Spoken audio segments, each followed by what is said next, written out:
You know something. I mean, I just want to add something is that while we are working also on the research and development, the industry and the cost outlook for the CSP is actually very bright. So the cost of CSP are actually decreasing rapidly. I mean, with the efforts that's happening now. I mean, with the average levelized cost of electricity of new projects, they're actually moving towards, I would say, something between the range of point 0.1 US dollars per kilowatt hour.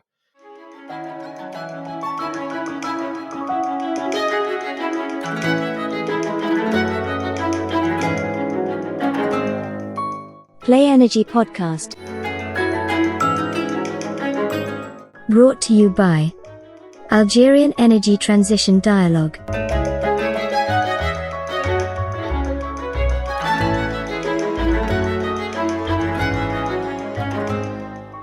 Hello and welcome to Play Energy Podcast, a place where we talk about energy transition. And co-hosting with me today, Jamal, who is an energy researcher from Loughborough University in the UK. Hello, Jamal. How are you today? I'm all right, thanks, Mohammed. And you? Good, all good. A big welcome again to our audience. So, joining us today is a former colleague of mine and a distinguished academic at the University of Huddersfield. He worked as well as Lincoln University as a researcher and an engineer at Moxford. So, welcome, Sulaiman. How are you? Yo, hi Jamal and hi Muhammad, and thanks for very much for having me here on your podcast. And hopefully, we're going to have a very fruitful discussion today. Thanks, Sulaiman. So, having had a look Welcome. at your CV as well as many of your publications that are just amazing. So, you have talked a lot about solar energy and um, you have directed more of your research in terms of renewable energies and especially solar energy. So, can you take us through your choices regarding solar energy? Right. So basically, one of the major reasons behind me going or pursuing the, I would say, solar energy technologies is that because of the potential that solar energy has. So basically, solar energy potential is basically the highest among all the resources. And among all these diverse energy resources, solar energy is by far the largest exploitable resource.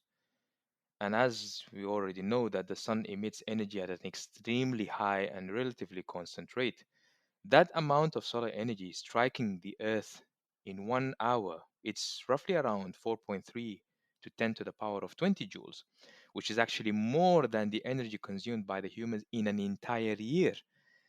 So that's roughly around 4.1 to 10 to the power of 20 joules. And if all of That's this energy actually, could, sorry, yeah, Sulaiman, that's actually a huge energy, as you said, striking the Earth. But that's as well like linked very much to the location of the study that you are doing. yeah, absolutely, absolutely. So, I mean, there are regions, I mean, within the, for example, if you're talking about the Sunbelt countries, the Middle East, North Africa, and some parts of the US, I mean, they have a huge potential for solar energy. And that makes it actually, I mean, one of the reasons why am I pursuing this solar energy field. And what I wanted to add something as well is that if all of this energy that I've mentioned earlier regarding the solar energy striking Earth, if it's all of that energy is converted into usable form on Earth, it would be more than enough to supply the world's energy demand. So, added to that also, the rapidly growing demand, in addition also to the untapped solar energy's full potential, that significantly encouraged the solar power generation technologies, specifically the concentrating solar power systems, to grow faster than any other renewable technology. That's that is quite interesting. And talking about all this energy that need to be harvested by the CSP technology, one I mean, like the pillar of this is the primary energy source of CSP technology is the direct normal irradiance, which can be called DNI.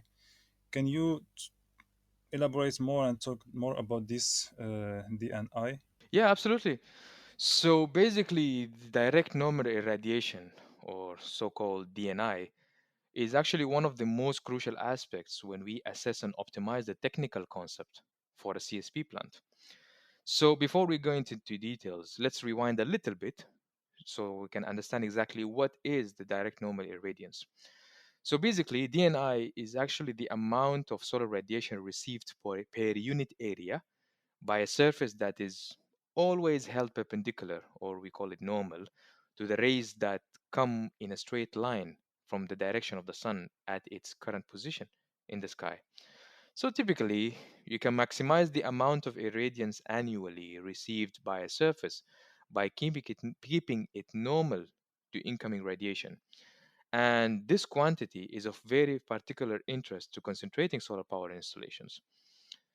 So, since we rewinded, let's move forward now. So, the working principle of CSP systems is that they operate on the basis of focusing that solar energy through the optical reflectors, or we call them concentrators as well, to a receiver that carries a working fluid, which is then heated up to very high temperatures that range between 400 to 800 degrees, depending on which CSP technology is being implemented. And this heated fluid is then channeled through steam turbines operating on the Rankine cycle to produce electrical power.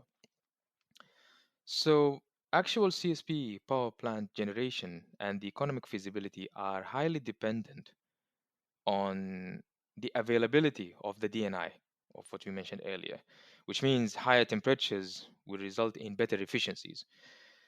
Therefore, only locations with high solar direct normal irradiation levels are actually suitable for CSPB plants. And for example, the same locations that we mentioned earlier, like North Africa, Middle East, the Mediterranean, and very vast areas in the United States as well, including, for example, California, Nevada, New Mexico, Arizona. All these are known as the Sun Belt, where great or greater, I would say, solar radiation is available from the sun. Yeah, actually, I think is Sulaiman. That's absolutely right. And the thing is that uh, also the project of CSP that we see now and then, like installed, most of them in the Sun Belt. Some of them, as you said, like uh, Spain, North African countries as well. So, is it Yeah. possible as well to, for example, just to give the audience like some of the examples of power plants that are already installed and how much power is generated in Oh, those? yeah, absolutely. So basically, some of the most important, I would say, projects, there is the Anur complex concentrating solar power plant that is located in the Sahara Desert. We've got also the Crescent Dunes solar energy project that is located in the United States. This one has a capacity of almost 110 megawatts. We've got also the Gema Solar thermosolar power plant that is located in Spain with a capacity of roughly 19.9 megawatt or roughly 20 megawatt. And we've got also the Ivampa solar electric generating system that is located also in the United States with a capacity of roughly 370 or 377 megawatts.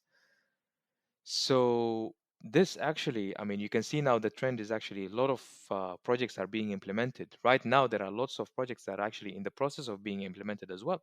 So, Suleiman, with a major investment in a scale of megawatts on CSP solar energy, I believe that there are also like socio-economic impact that needs to be taken into consideration when deciding to invest in this type of technology. Is that right? Yeah, of course, Jamal. It has been demonstrated that the deployment of CSP systems has a very huge number of positive collateral impacts on the environment and also the social welfare. And those impacts are very important to consider in the project feasibility analysis. So, one of the prominent impacts of CSP in the socioeconomic area is basically the stimulation of the economy and the creation of new jobs at the local level. And heavily, this thing is largely due to the relatively low tech profile of this technology because the main components, are basically mirrors, steel, concrete, labor, and these local impacts are realized through the increase in demand for goods and services and creation of jobs.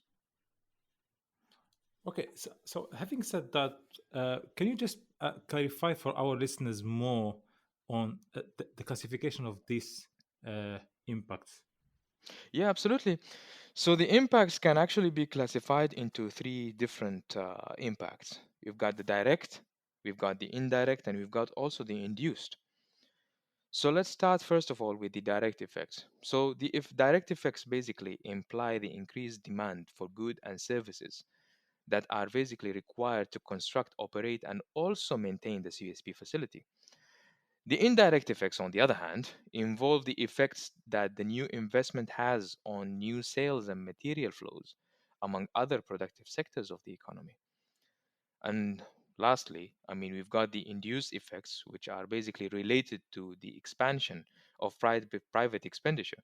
For example, from workers employed, in goods and services, such as food, healthcare, and transportation.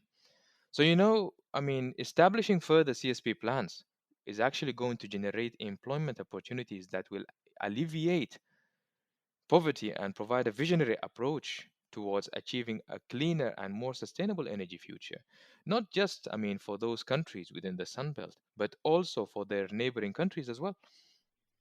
Yeah, that's absolutely right and amazing, Suleiman. The thing is that, from what you have said, is that all the impacts actually are related to the economical side of the concentrating solar power. But now I think uh, some listeners they will be confused about concentrating solar power, saying we know about photovoltaic energy. Like even in, the people that you can talk to in the streets, they know more about photovoltaic energy than concentrating solar power. If you agree with me about that. Yeah, yeah, The thing, absolutely. yeah, the thing is that, can you just in a brief nutshell, like just say why do you think uh, CSP can replace PV, for example, in a location, or why do so let's say some governments invest in CSP rather than in PV, and what's maybe just a basic difference between the two technologies? One of the things is that if you go and ask someone about how do we normally harvest solar energy, the first answer that they're going to come with is basically by using solar panels. However, that kind of social awareness that this technology actually exists and it actually produces more energy than the solar photovoltaic is actually something that we need to work on as well. While actually these two may be similar in that they both use the sun in order to generate power, but beyond that, actually, they are as different as can be. So, CSP power plant generation and economic feasibility are extremely highly dependent on the availability of the DNI, as we discussed earlier, which means higher temperatures produces, better efficiencies, will result in better efficiencies. So, compared to solar photovoltaics, the CSP systems are actually considered to be the most promising available solar power generation technologies due to their higher solar to power conversion efficiencies that reaches up to 35% compared to the PV technologies that provide efficiencies in the range of maybe between 10 to 15%. Therefore, in locations with high solar direct normal irradiation levels, CSP systems outperforms solar PV systems. So actually, Suleiman, Hmm. there's only just a small question regarding this difference between CSP and PV that I think that you haven't mentioned, and you may maybe elaborate on it more. Is that the PV photovoltaic solar energy is like it's possible to harvest at a low scale, for example, for homes and for very low power installation. However, for CSP, it's more like for, I would say, in industrial scale, like 10 megawatts, Absolutely. 50, as you said, 100 megawatts. So I think it's also fair to add that as well. That Yeah. photovoltaic technology is mainly, I would say, used uh, in homes, while CSP is not at that stage of development Yes. at Yes. this moment. Absolutely. I think we can also say something about the centralized and decentralized grids. Like for example, if Mm. we have a small area, we can put only PV panels in a mini grid, and for large areas, we can use CSP because it's produce more and it's much more efficient. Yes. Yes. Absolutely. Absolutely. Well said, Mohammed. Hmm. And if I can ask you another question, if you may. I Yeah, mean, like sure. the CSP technology is, I mean, is developing. It's been developing like for a long time ago now, and many forms and many technologies we can find now. So, which one is the dominant one, and what do you think about this, the future of this technology compared to the PV? I mean, if we can talk a bit about the prices, because now PV is much cheaper and compared to CSP. But if you can, I mean, talk about small comparison in this. Yeah. Okay. Yeah, So if I might add, Suleiman, as well, is that, yeah. for example, like I would say, because it's now we're talking about the future of this technology. Like it's also, I think it would be very interesting if you can add as well on talking about what are the, like, maybe I would say the differences between the development about PV and the CSP technology as well. Yeah, absolutely, absolutely. So let's start with the first part, which is basically the what type of CSP technologies exist. So the CSP technologies include parabolic dishes, parabolic trough, linear funnel, and center receiver tower technologies. So among all of the mentioned CSP technologies that I mentioned earlier, parabolic trough technology has actually dominated the rest over the last years of commercial operation. And some of the reasons behind this dominance involves the fact that parabolic trough technology has higher efficiencies in comparison to the other CSP technologies. And when I say higher efficiencies, that means like higher solar to power conversion efficiencies. And it also has the ability of generating electricity either as a standalone or even in a hybrid system, while maintaining the lowest levelized cost of electricity, which is one of the major, elements that we're actually focusing on these days, is that we're trying to reduce that levelized cost of electricity of a technology. And of course, And this kind I of, guess I guess as well that uh, the difference between, I would say, the major two technologies, which are the parabolic trough and the central receiver, is also the cost of the maintenance as well. I think the, true, I true, think true, I think true. I think the consultating, like I would say, parabolic trough being simply installed and simple systems, I think they are much Yes. easier to maintain compared to the central receiver. Absolutely, absolutely. So we can summarize it as being, having the minimal techno-economic risks. Now, moving to the second part is that thinking about what is the future. The future will be for this technology. I mean, right now, while I've mentioned that the parabolic trough technology, is dominating. Now, central tower systems are actually moving to the forefront nowadays, and they have the capability to become the technology of choice. And the potential of solar center tower systems to achieve higher temperatures, it's actually offering a very clear path to higher efficiencies, therefore providing an inherent advantage versus the other CSP systems. So, Suleiman, because you are a former colleague of mine and I have worked with you when Yeah, we were doing our PhDs at Auckland University of Technology, maybe yeah, some people do not, because I would say in photovoltaic solar energy, people maybe may know what are the research and area of research that are being done in terms of the photovoltaic energy, in terms of changing the cells, changing materials, as well as playing with other parameters. So can you just give us like a short, just a nutshell, what are the research, maybe topics that can be done in terms of um, CSP technologies, and how can the cost be reduced from your experience when you worked with this type of technologies? yeah, absolutely. So basically, the major issue that we have is that the levelized cost of electricity of these technologies is actually is somehow relatively high compared to the other technologies. So what we are looking at these days are basically, trying to reduce the costs of those elements. For example, for the CSP, I would say the central tower CSP systems.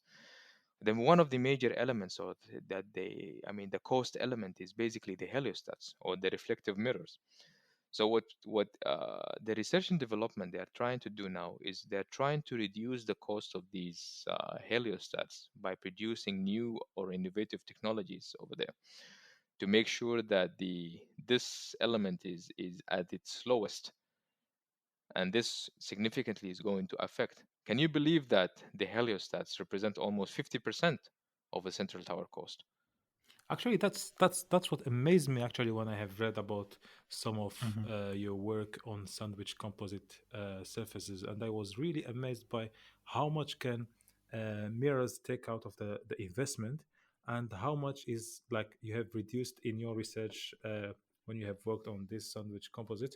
And Yeah. actually, I encourage everyone to go have a read about you for your articles and your PhD thesis, which has, like I would say, presented very well one of the most important pillars in reducing the cost of these solar surfaces. So I will encourage that for our listeners to do in, like, once they will have a listen to the. Yeah. You know something. I mean, I just want to add something is that while we are working also on the research and development, the industry and the cost outlook for the CSP is actually very bright. So Mhm.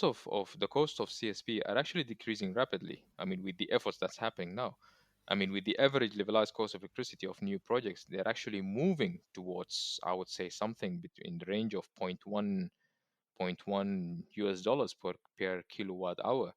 And the efforts that we're doing with either the industry or us as researchers as well, I mean, over of the last years have paid off, and the dispatchable renewable power from CSP is now approaching cost competitiveness even with fossil fuel power.